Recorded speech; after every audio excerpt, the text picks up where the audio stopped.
Kalau kita mengidentifikasi persoalan sebagai persoalan sistem, maka kita harus berani mengidentifikasi keseluruhan masalahnya itu. Apakah ada persoalan pada tataran regulasinya? Apakah ada persoalan pada institusinya? Apakah ada persoalan kepada perangkat institusinya? Itu kan harus diidentifikasi secara jelas. Atau apakah memang ini ada segelintir orang yang masih suka main-main, kira-kira begitu. Nah, untuk jujur mengatakan, karena saya pernah menjadi pimpinan Komisi 3 cukup lama, Bang Karni, dan saya berkeliling Indonesia untuk melihat lapas-lapas di seluruh Indonesia. Menurut saya, lapas yang sesuai standar konsep baru kita, paradigma pemasyarakatan, itu cuma ada di Sukamiskin. Jadi di tempat lain itu tidak ada yang layak bagi kemanusiaan dan tidak ada yang layak bagi hak asasi manusia. Rata-rata over capacity, daya tampungnya bisa 3-4 kali lipat.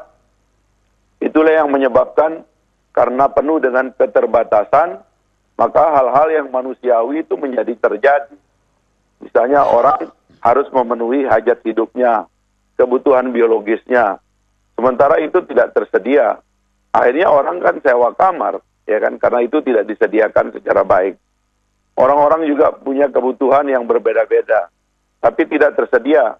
Akhirnya dipenuhi secara private sifatnya gitu. Nah, jadi kalau kita lihat skalanya, jadi masalah ini nggak diselesaikan oleh pemerintah.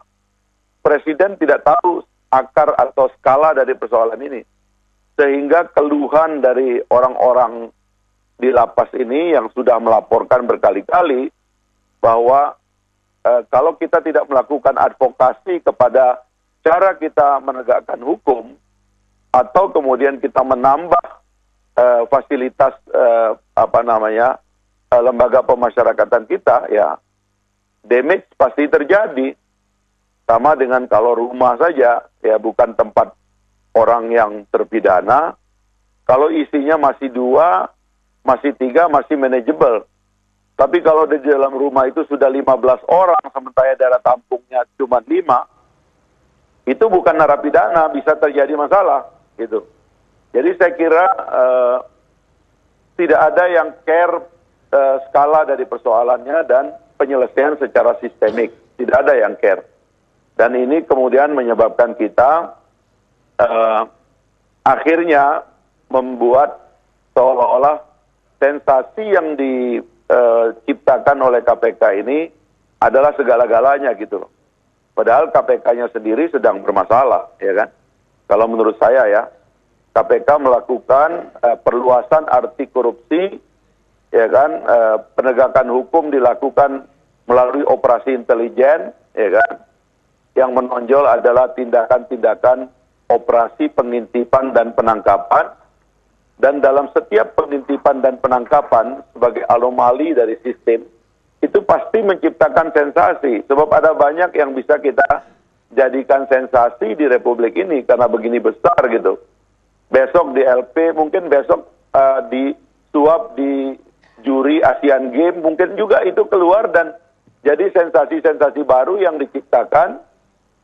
Padahal ini sebenarnya KPK sedang lari dari kenyataan bahwa dia sudah tidak sanggup sebenarnya memberantas korupsi itu. Karena yang pokok-pokok ya seperti kasus Senturi 6,7 triliun, itu kan tidak diselesaikan. Kasus Pelindo 2, ada temuan BPK 3,08 triliun, si Argelino masih belum diproses, ya kan? Ada korupsi sumber waras, ada korupsi reklamasi, besar proyeknya itu sampai 500 triliun, tersangkanya cuma 1 orang anggota DPR dan beberapa pegawai rendahan. Jadi itu skala 500 triliun tidak dianggap sebagai persoalan besar begitu. Jadi KPK ini sendiri lagi bingung sebenarnya karena masalah begitu banyak, ya akhirnya dia tidak ada yang dia lakukan kecuali menciptakan sensasi-sensasi untuk menyebabkan dia tetap eksis. Di LP itu sekarang sedang ada PK.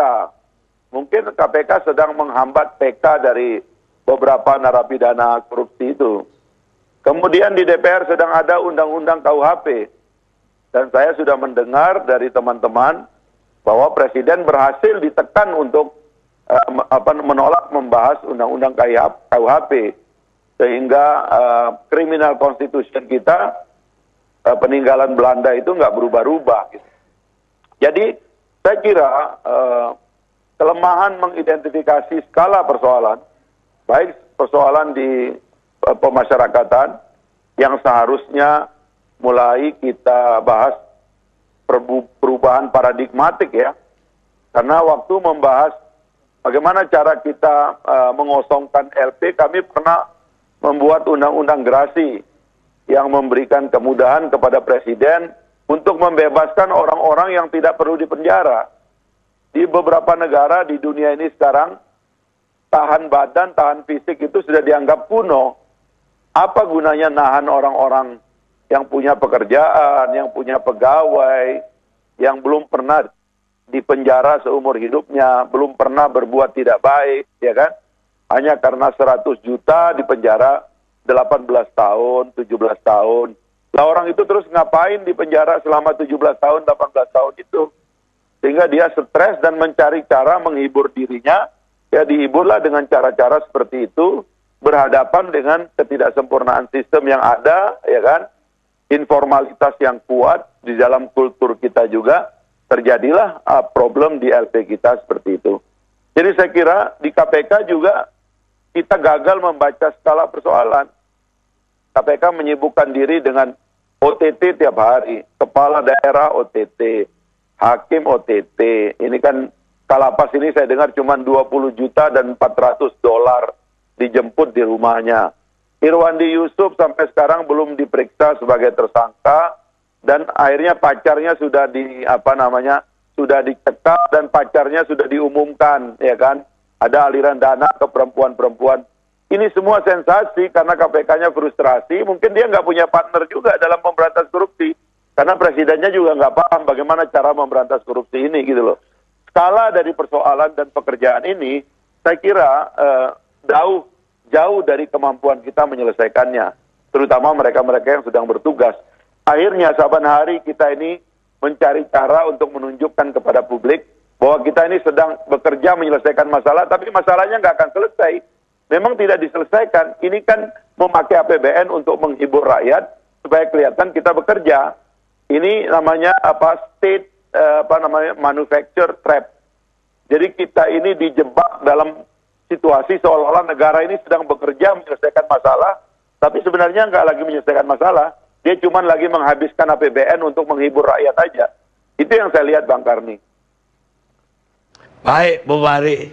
Anda jauh sih, jadi susah kita untuk berdebat. Saya kira Bu Faisal, Akbar Faisal aja lah. Ya. Terima kasih. Assalamualaikum warahmatullahi wabarakatuh. Tadi sudah banyak yang terlontarkan pernyataan, data dan segala macam. Tentu saja Pak Karni mengikuti alur berpikir dari judulnya, tentu saja saya tidak kaget. Dan memang seharusnya kita tidak perlu kaget karena ini adalah perulangan dari demikian panjang masa tentang lembaga pemasyarakatan kita. Dan saya dan kita tentu saja harus bersyukur bahwa tadi kita dengarkan Pak Menteri Menkumham, Pak Yasona Lawli mendeklar tentang tak ada waktu lagi kecuali melakukan perubahan-perubahan dan perubahan. Ibu Dirjen dan teman-teman jajaran, karena kita bermitra, saya rasa kita akan membahas ini lebih jauh dalam rapat-rapat kita. Tetapi izinkan saya untuk sedikit menggambarkan kepada kita semuanya, sebenarnya kita sedang membahas sebuah persoalan yang saya kok malah hampir yakin bahwa kita mungkin tidak akan pernah menemukan penyelesaiannya secara menyeluruh dengan kondisi yang ada hari ini kalau memang kita tidak punya niat betul-betul untuk itu. Saya ingin menyampaikannya. Jumlah lapas hari ini yang ada di Indonesia sekitar 520. Tolong saya direvisi Ibu Dirjen.